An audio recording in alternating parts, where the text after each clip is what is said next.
I'm Pat Miller, and this is the Professional Photographer Podcast. Think for a moment. What you're doing today, is it the exact same thing you'll be doing 6 months from now, 12 months from now, 3 years from now, 20 years from now? I think instinctively, we all know that that's not the case. Our customers change. The way that we get our customers is going to change. Technology certainly changes.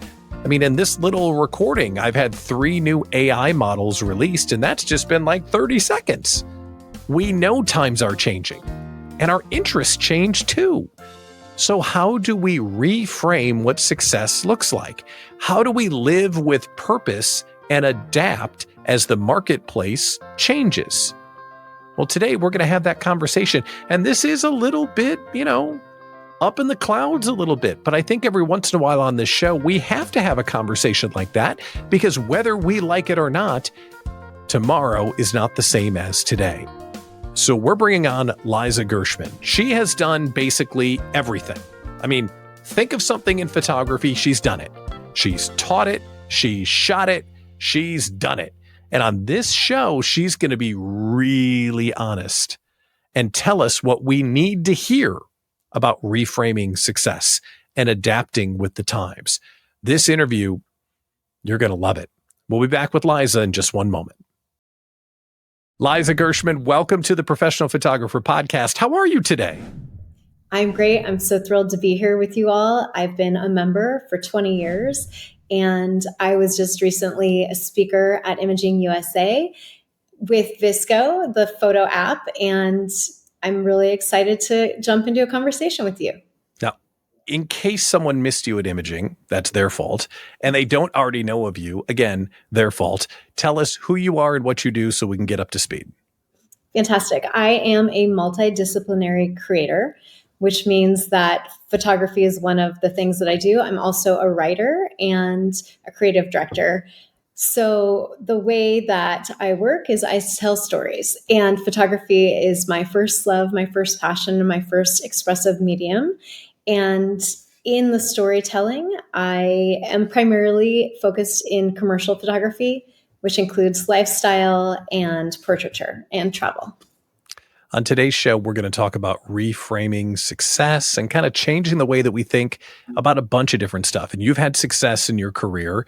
So why is adapting the way that we think about success necessary as we go forward? It's such a great question. I think in order to have a lengthy career, like I've had to be somebody who's worked in the creative arts for 20 years, I've done many things. So that's part of why I'm a multi-hyphenate. I have 19 published books. I was the associate chair of photography for Savannah College of Art and Design. I was the in-house photographer for Williams-Sonoma.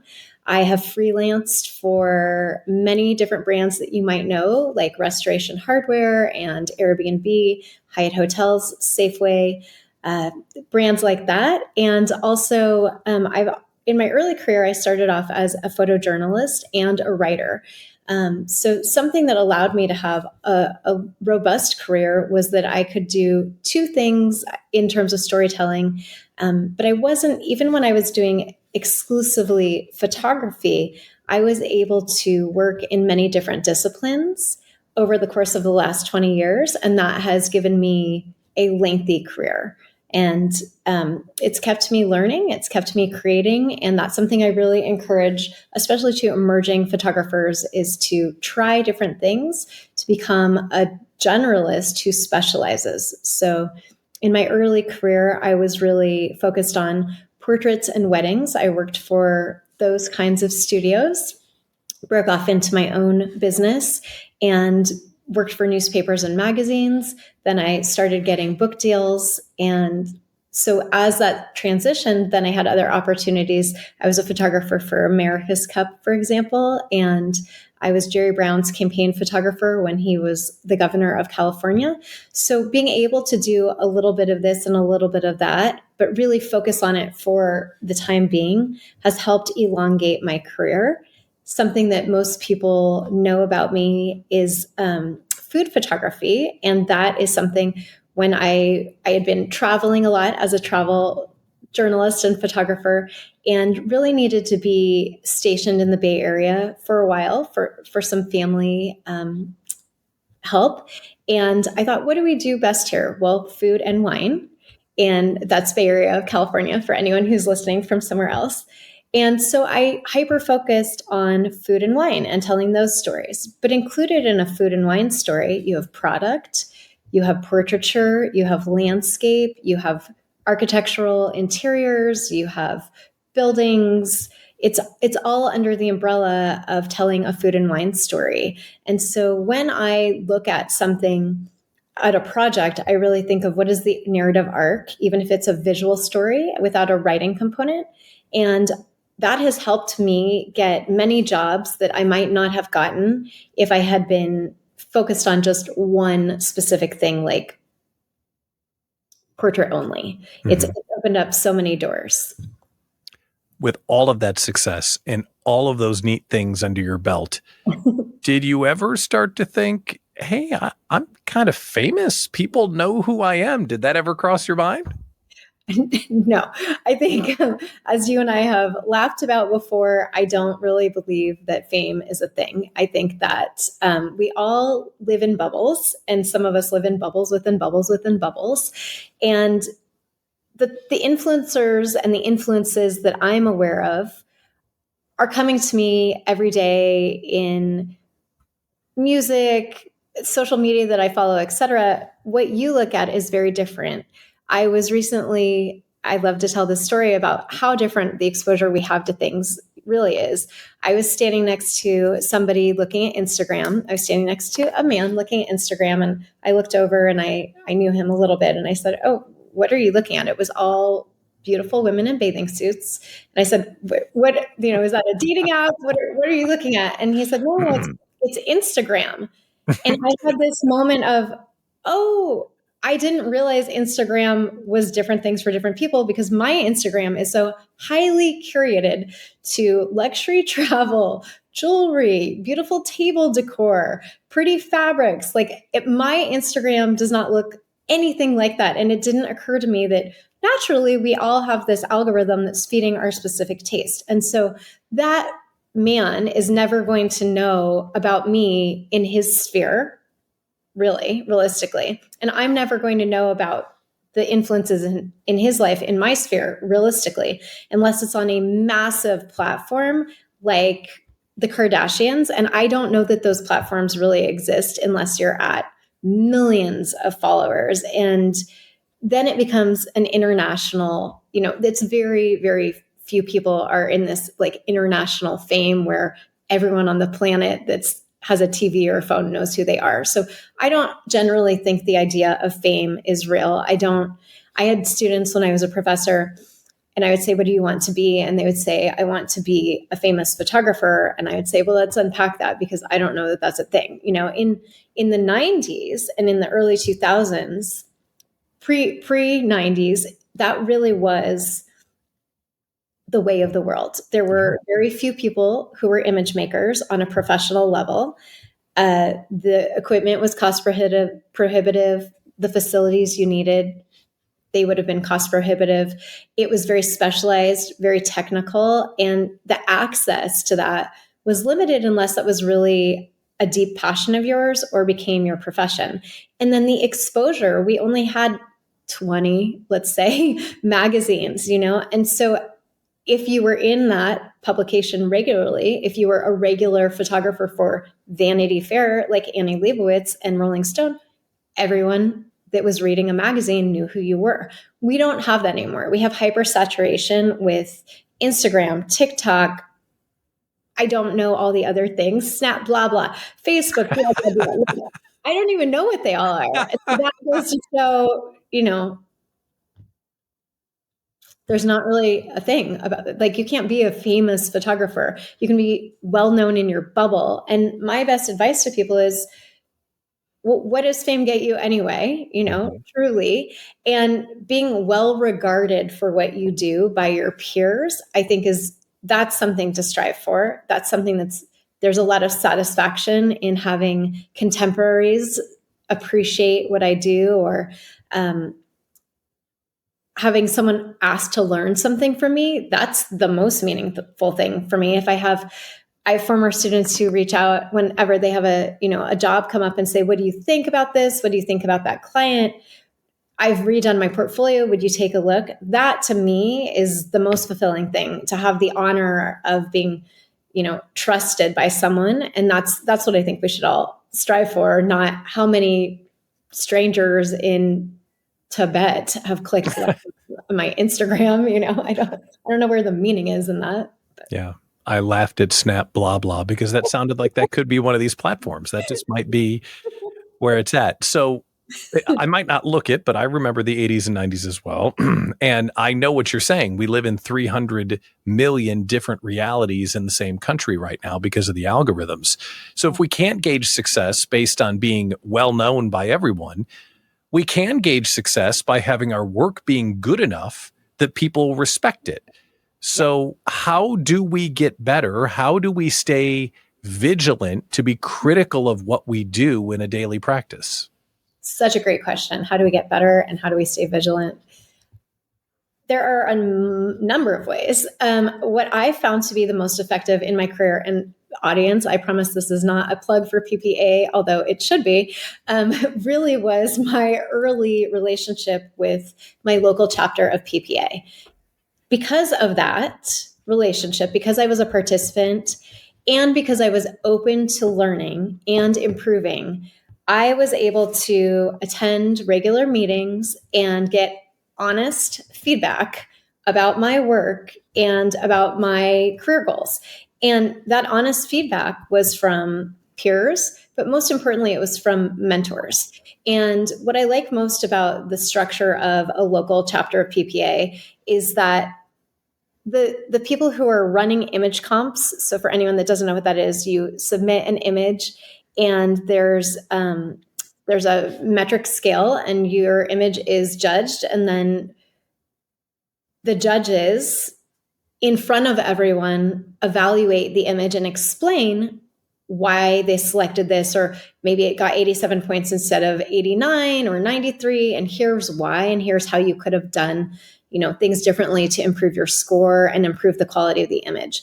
And even when I was going through this process and I was an emerging photographer and was fairly intimidated to submit my own images, which is funny because I'm not scared of much, but I really was. And so I would sit there and I would watch other people's images being critiqued. And the amount that I learned while observing critique is more than I learned in photo school, which I went to. So that's another thing you can do. You can go to photography school. I was a professor at one of the best art schools in America with one of the best photo programs. So if you really want to endeavor to become a better photographer, there are so many things that you can do. One, constantly creating work. So it's just like anything else. If you want to be a better tennis player, if you're not on the court every day, you won't improve. Two, evaluate yourself with a realistic eye.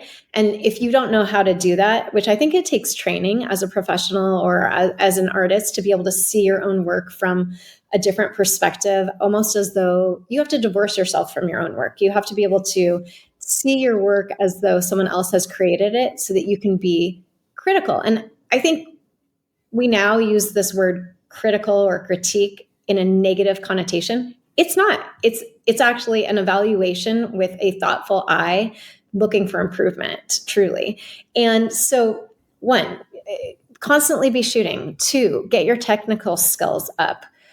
Do that by taking courses, workshops, online seminars, go to photography school, take workshops at PPA, go to conferences, meet other industry professionals, use the best gear, go and find what's good right now. I mean, the best gear is the camera you have in your hand, but if you don't know how to use it, if you're using a professional photographer and you're shooting on all manual, then you need to know how to do that. If you're shooting on all automatic, you're definitely not getting the results that you're hoping for because the camera is making the decisions for you. And it's just like saying a race car driver driving an automatic car, that person can't control the curves, Mm-hmm. And so learn the skills, get critical feedback from not just your peers. And I've said this before every time I speak about photography. It's wonderful when my mother or my friends love my photo. That makes my heart warm. It doesn't help me become a better photographer. What helps me become a better photographer is when another skilled photographer whose skill is the same or better than mine gives me authentic feedback about my work and makes suggestions for improvement. That's how I develop and I improve. When you get to a certain point in your career, now I don't always need the feedback because I can divorce myself from my work and I can look at my image versus another and say, does it cut the mustard? If people often say to me like, oh, I really want to be a travel photographer. And I'm like, that's so great. Have you purchased every travel magazine that is out there to see what are the pros who are getting paid to photograph in this space doing, and does your work compare to that? Is it comparable or better? So I think really being able to take an honest look at your work is the first step to becoming, a better photographer. And then all these other ways, use the resources, PPA. I cannot say this enough. PPA is your best resource. And it's your best resource because you'll meet peers. You can take workshops. You can learn online. You get exposed to tools. You can go to conferences. And these are all of the ways in which somebody becomes a better photographer. It's not just by like hopes and dreams and wishing, which like it's putting in the real work like any other professional career. And it's just, I think to be at the top of your game and get consistent work or get big contracts as a professional photographer is akin to becoming, one, a player in the NFL, but two, in the Super Bowl.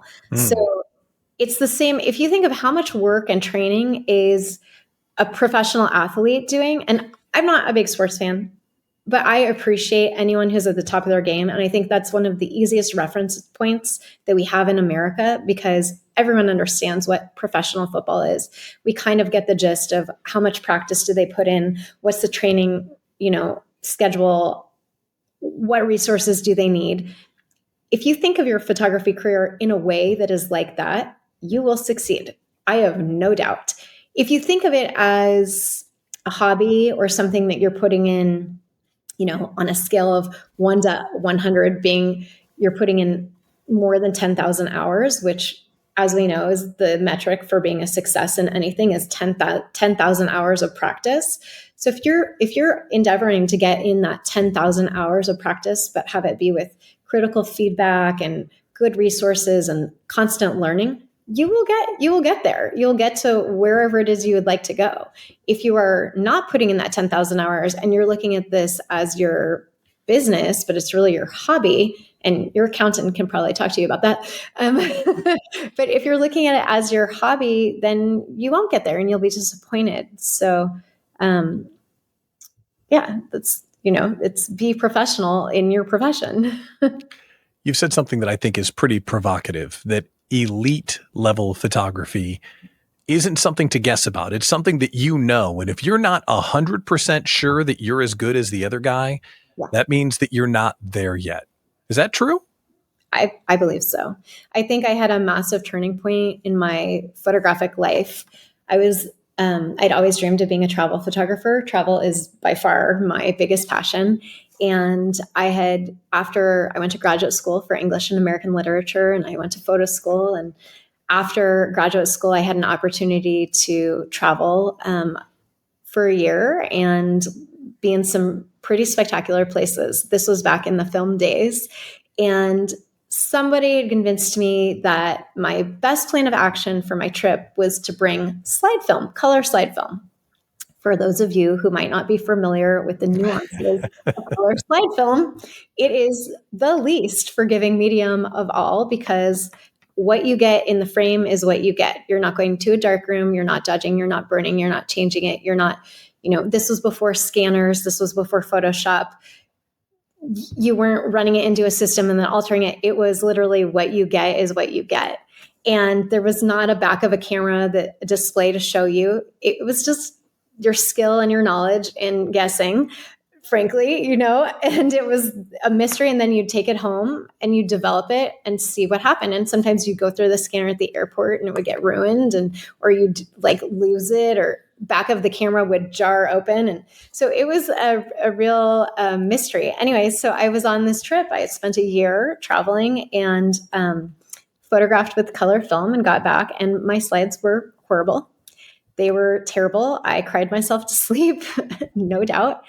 And put down, I was so defeated that I thought, that's it. Like, I'm not really a photographer. This will never happen. And I'd spent years gazing over images of Travel and Leisure and National Geographic and, Abercrombie and Kent catalog for Safari and just daydreaming. And here I just had spent this year in remarkable places and my images were terrible. And I was devastated and I thought, okay, this isn't for me. Obviously, I need to be focused on something else. And I didn't have a support system in my life that was encouraging of this career. It's a total risk. It's sort of crazy to do this. You really have to want this more than you want anything else. And I like to say, if there is some other thing that you think you might want, go do that, because this is not a guarantee. And this can be your hobby for your whole life. And it is such a beautiful hobby. But if you want this to be where you're making your money and the foundation for how you feed yourself and maybe loved ones, you have to want this more than you want anything else in your life, because it is not easy at all. And there are moments for every yes I get, there are 1,000 no's.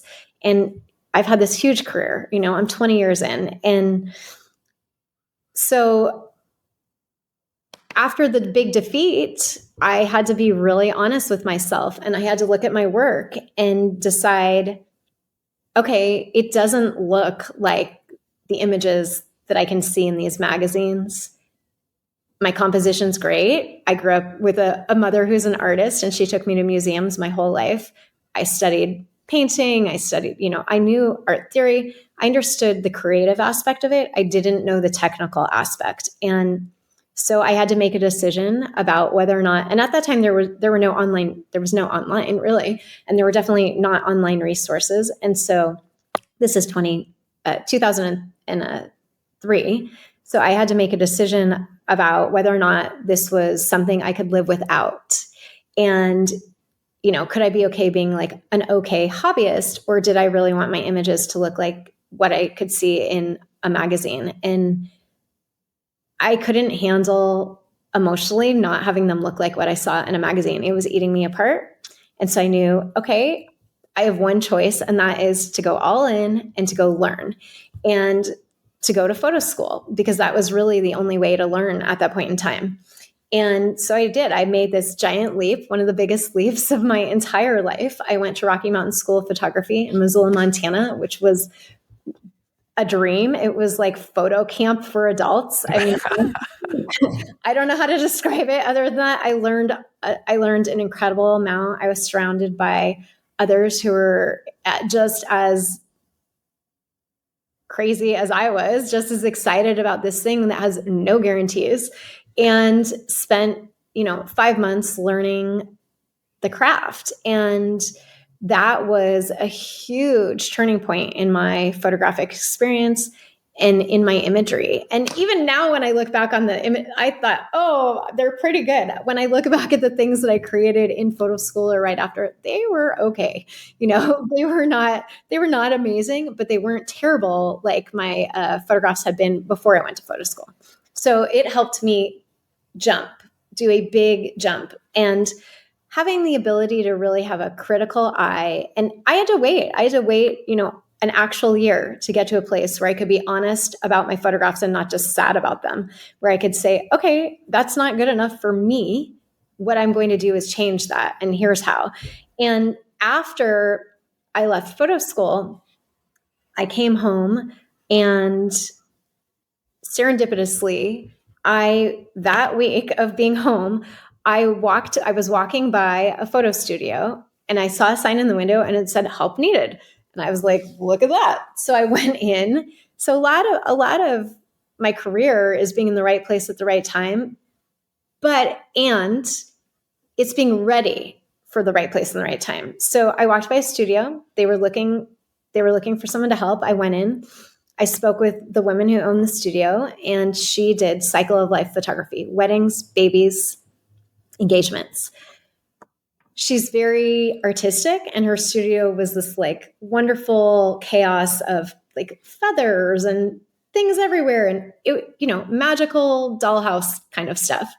Her husband also had a photo studio. They could not work in the same space. He had been an engineer, and his was meticulously tidy. Like everything was spotless, in order, where it needed to be. It turns out that they both needed help, and he did high school dances, senior portraits, business portraits, and a little bit of product. And so I wound up immediately working for both of them and learning a tremendous amount from each of them. And I really learned a lot about the business aspect from Jason, and from Celeste, I learned about the creative aspect. And that was instrumental in my career. I couldn't be where I am if I had not had those two experiences.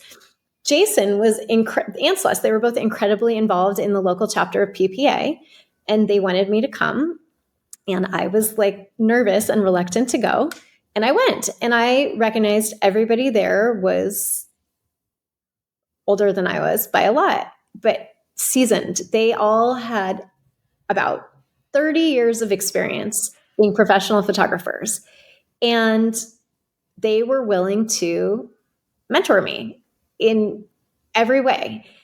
Two of my other friends, Karna Roa, who's very involved in PPA, and Nora Burrows, we were the same age, and we each serendipitously worked for one of three different photographers who were really involved in PPA.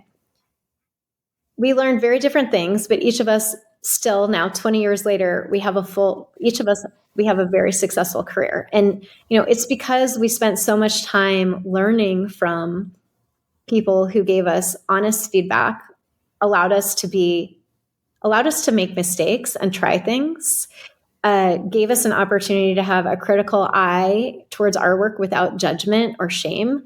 I think that's probably the most important thing, is find people that will give you feedback where the feedback doesn't feel like you're being shamed, because that's not a way to grow an artistic career.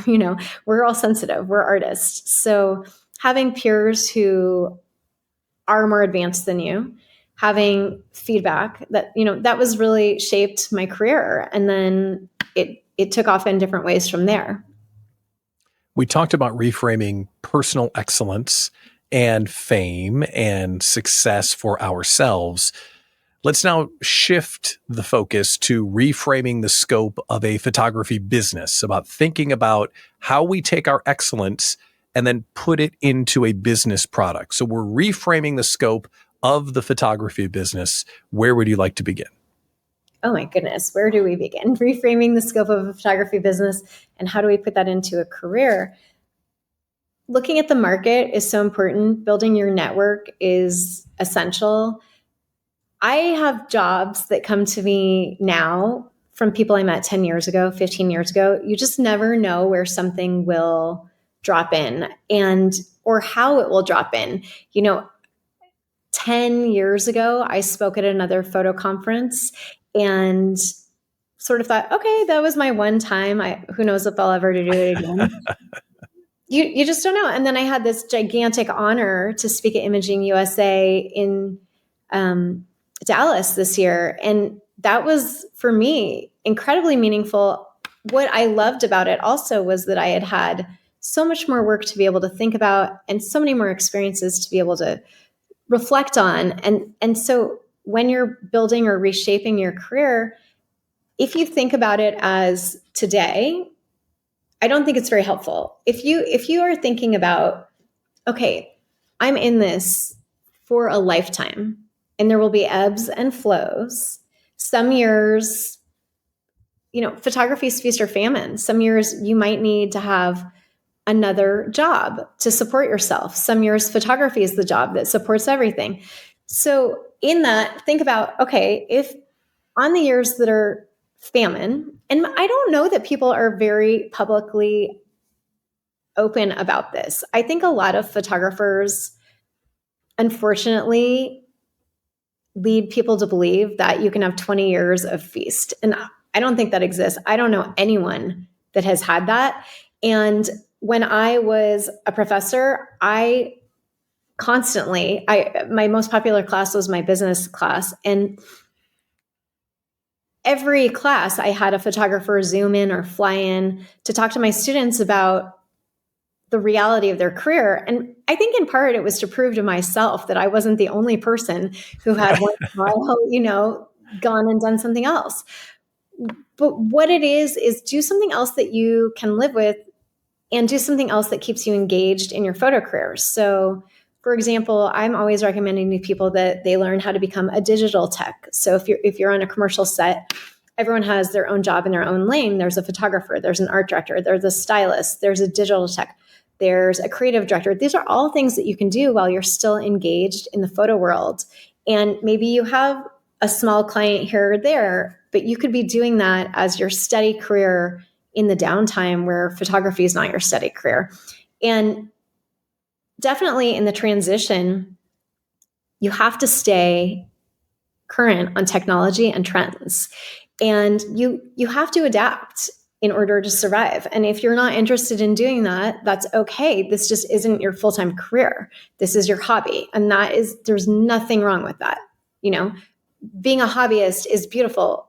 Being real with yourself is what's important.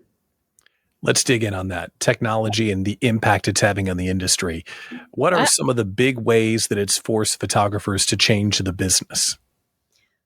Well, I started in the film days and I had a darkroom. And when I started working in those two photo studios, it was kind of hybrid. They were still doing some film and some digital. This was 2005, 6. And during that time, several of the photographers that I had grown to know closed their businesses because they didn't want to give up film and they wanted to stay full film, no digital. So that was a choice. They had to make the choice of, leaving a 30-year career behind because they weren't interested in changing and adapting. I'm not all that interested in social media or, I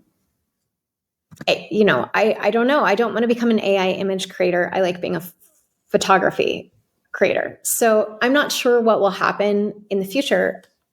But if I want to stay in this industry, I will have to get on board with becoming potentially an AI image creator. And what does that mean? What does that look like? So it's how much do I want to be in the conversation still? How exciting is it to me to learn new things? And that's something I really recommend to everyone is one, again, I can't say this enough, being really honest with yourself, being transparent with your own self about what interests you and what do you like. And if this is your career, if this is how you want to make money, then you have to follow the technology and the trends, stay on top of the curve. If this is your passion and your hobby that you sometimes make money at, you don't have to do that. And that's fabulous. So it just depends on, realistically, what are you willing to do? How much work are you willing to put in to learn new things and try new things? And that can be scary. I think the industry right now, no one knows what is next. And this is the first time in a really long time that we just don't know. Digital, it was a nice progression from film. So we could kind of anticipate what a digital industry might look like. This is the Wild West. We have no idea. Am I going to be commanding to a room what I want the image to look like? And then some kind of sensor creates, I don't know. Am I going to touch my eye and these, glasses will suddenly take the image to the same quality my camera will? I don't know. We don't know. So,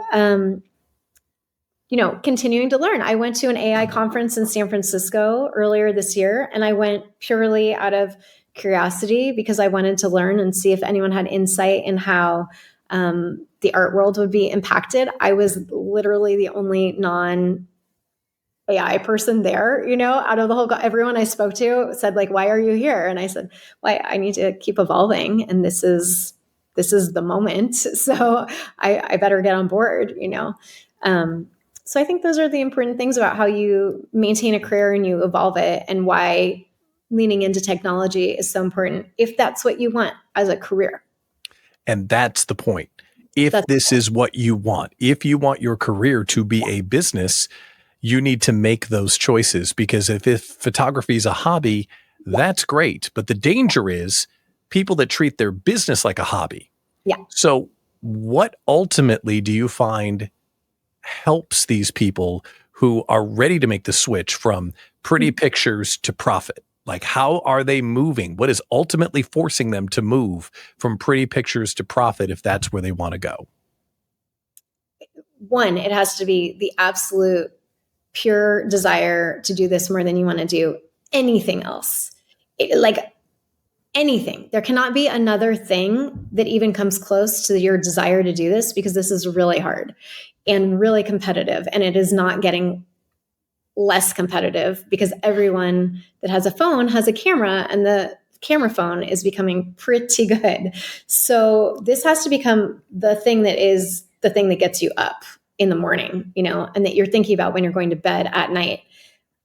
At least I don't know another way about it. I do also think you've got to be, staying on trends, constantly learning, taking more classes. I still have a lot to learn. I've taught photography at the college level, and I feel like I can still learn.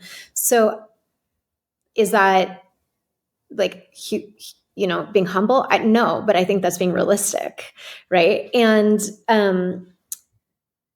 to recognize, to find a network of peers that know more than you about different things so that you're learning from each other and it becomes fun.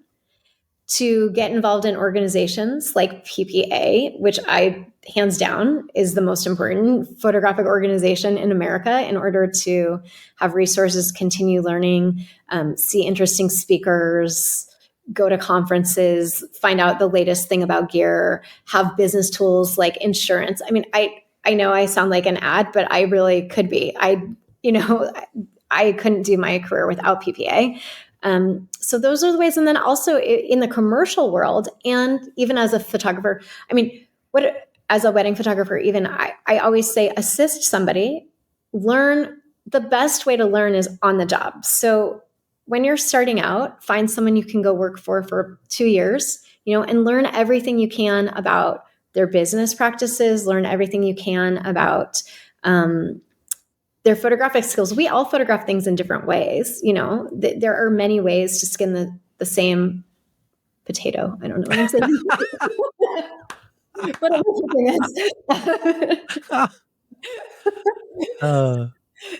so those are the ways. And take classes. You can take classes on YouTube now. You can take, I offer a mini course. I offer a retreat. So those are many. That's on, for anyone that wants to know, that's on LGCA Digital. I don't know if I'm allowed to say that, but absolutely. Okay, great. But learn from me, learn from Lindsay Adler. Go learn about lighting from somebody else. Go learn about portraiture and headshots from somebody else. The other thing is, all of the photography that I do informs the other photography that I do. So being a photojournalist and a wedding photographer, I learned how to photograph on my feet, how to change something immediately, how to look for the light, how to anticipate unexpected moments. And that helped me to be a better food photographer. Being a portrait photographer helped me to be a better food photographer, because I look at food almost like the way I would light a face. So I think every kind of discipline informs the rest of it, and being really well-rounded in your knowledge helps you to be a strong photographer. If you have a strong point of view and you make the decision, I'm going to make a business out of it, sometimes your creative vision doesn't match what people want to buy. How can we do both of those things at the same time? Have a strong creative vision and find things that people want to buy? That's such a great question. How do you find things that people want to buy? So what I think about is, I create a dream client list of 5, and I create a brand new portfolio for that client list. And when I get one of those, then I work on that for a while, and then I can move it to the side and add another one. So for example, when I knew that my dream was to work at Williams-Sonoma, I did not have a food portfolio at all. And because I'm in wine country, I happen to know some chefs, and I convinced people to help, and they generously did. And so I spent a month creating an entirely new portfolio of food imagery, and I submitted that and then got the job. But that's what I did to get that job. When I wanted to anytime I do a book, I have 19 published books, and every book I learn something new.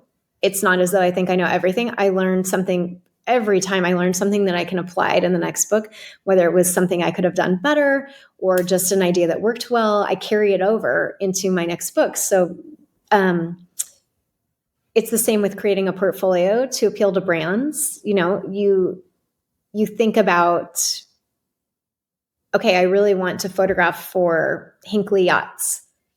But if all you have in your portfolio is butterflies, Hinckley Yachts won't really see how to hire you. Art directors in particular, they only hire for exactly what they see.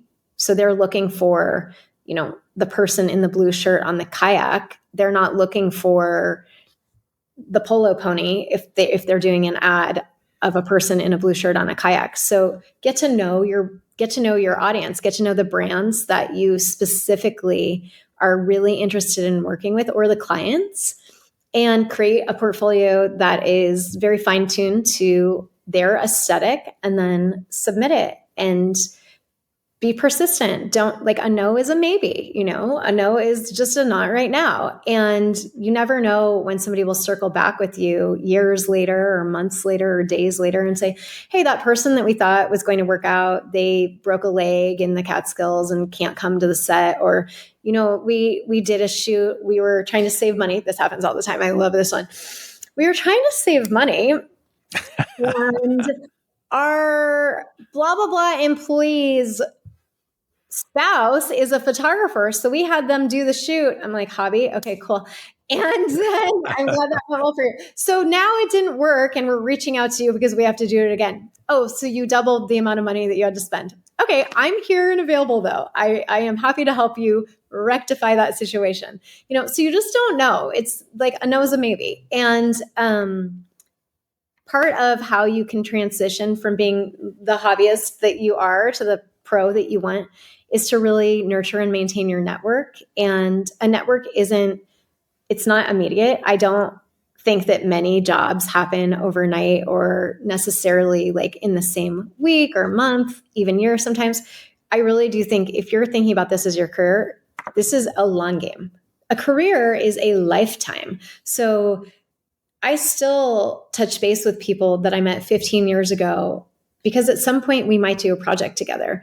I still send follow-up notes or thank you notes, or I think through what is meaningful to this connection and how can I help them? More importantly, I'm definitely known as a super connector. So Pat, if you said, I would immediately, my brain would go, la, la, la, la, la. I would figure out something and then something. Oh, underwater basket weaver. I met one of those when I was photographing something in Brazil. I'll connect you. That's how my brain works. And I'm not doing that for me. I'm doing that just because that is the way to be. And somebody will ultimately do that back. So I think being really generous with your knowledge is one additional way to become the photographer that you want to be, is to help people. And also, I've never learned more about what I don't know than when I had to teach, because then you're like, ooh, how do I do that? What is the ratio? Gosh, I should learn that again, brush up your skills. So if you have an opportunity to mentor or teach, you will really also enhance your skills. We've talked about what it takes to be excellent. We've talked about how do we make a business out of that. We talked about hobbyist versus professional. You shared all of the different things that you've done, which is an incredible list. With all of that behind us, how do you define success for you? What does that look like for you right now? Oh gosh. Okay. Great question. I mean, it is constantly evolving, just like I hope for everyone else it will evolve. For me, success is, if I have an idea of a project that I would like to do, success is having people say yes to it. That's what success is. And also the gratitude that I have for my experience at Imaging USA. I've had 20 notes to thank me for my presentation. I've had personal mail. I don't know when the last time I got a piece of mail that was a letter, but I've got, I actually got real letters thanking me. That to me is the mark of I've done something right or well, or, and So that is probably by far the most meaningful thing. And when I have a former student reach out and say, I'm thinking of this job, or would you look at my portfolio? To me, that also defines success. Those are things that I can't monetize or buy, or they just don't come out of nowhere. They come because I've put my heart and soul and time into this. And I've also given back everything, because when I see somebody who's really interested in, has that spark of the same passion that I had, I remember how many people tried to talk me out of it. I know how many people still try to talk me out of it, Mm-hmm. And I don't think that ever ends. Like no one is an artist without a million people telling you you're going to fail. And whether that's out of disbelief or jealousy, or they couldn't do it themselves, or whatever it is, you have to be the loudest voice in your head. You have to be the voice that does not quit on you. You have to be your biggest cheerleader. When I write articles and they're on a format like a newspaper, there are a million looky-loos who are going to say whatever they want. And if you read the worst comment and take it personally, you also take the best comment personally. And I don't really want to take the worst comment personally, so I can't really take the best comment personally. I have to have like an egalitarian viewpoint with myself about this. So I have to know in me what of my work is quality, what of my work needs improvement, and that's really the honesty one has with oneself will push you forward. Yeah. Well, thanks for sharing all these insights and for keeping it real, Liza Gershman. Thanks for coming on the Professional Photographer Podcast. I appreciate it. Thanks so much for having me. And one last plug, if anybody would like to participate in my next project, it's a cookbook of American recipes in timing for America's 250th anniversary, which is July 4th, 2026. And I have a national recipe contest for the book. You can enter to win a place in a book, to have your name and potentially your photo in a recipe book that's going to be widespread. So that is America250cookbook.com. So I'd love to have you all participate. And thank you so much for PPA for everything, and Pat for you. This is like really an honor to be invited. And I'm so looking forward to seeing where everybody gets to collaborate again. So thank you. It's really meaningful to be here. Thanks for tuning in to this week's episode of the Professional Photographer Podcast. I really appreciate you clicking play, and I doubly, triply, extra appreciate you with an ice cream cone on top if you click the little like button and subscribe, and bonus, triple, quadruple bonus points if you leave us a comment, because that way Liza and I will know what about today's episode really resonated with you. So let us know, and that will help us build better episodes in the future. You heard Liza do all of the heavy lifting for us in this episode, but I will add, if you're not yet a member of Professional Photographers of America, you are missing the boat. PPA offers incredible resources like equipment insurance, top-notch education, and a supportive community of photographers ready to help you succeed. It's perfect for photographers who are serious about growing their business in a sustainable and profitable way. At PPA, you belong here. Discover more about membership at ppa.com. That's ppa.com. I'm Pat Miller, founder of the Small Business Owners Community. Thanks for joining me on this journey and taking a look at the show. I appreciate it. We'll be right here next time to help you build a better business with the Professional Photographer Podcast.